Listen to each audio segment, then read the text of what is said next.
तो hello guys, welcome back to my YouTube channel Deepan Singh blogs. बहुत दिन के बाद नया वीडियो नहीं आया, लेकिन अभी अनबॉक्सिंग का वीडियो में बना रहे हो। ठीक है, देखो ये है कैमरा का फ्लैश लाइट TT 520। तो चले अनबॉक्सिंग करते हैं।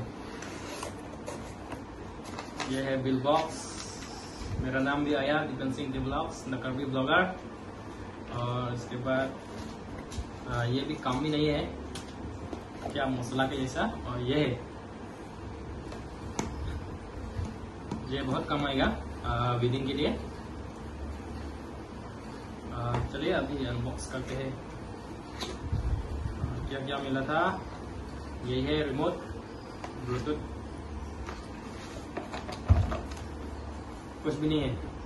ये भी खाली, काम नहीं है, ये भी नहीं है। आप चाहिए तो ले सकते हैं ये।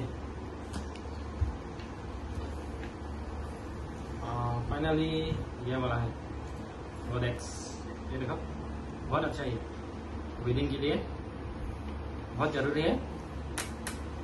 आप चाहिए तो बुक कर सकते हैं वेडिंग में, बर्थडे पार्टी में। ठीक है, गोडेक्स ये देखो। अभी बैटरी नहीं है, इसलिए देखो नया खरीदना पड़ेगा बैटरी। ठीक है, ये वाला गोडेक्स कैमरा फ्लैश TT 520 बहुत कमाल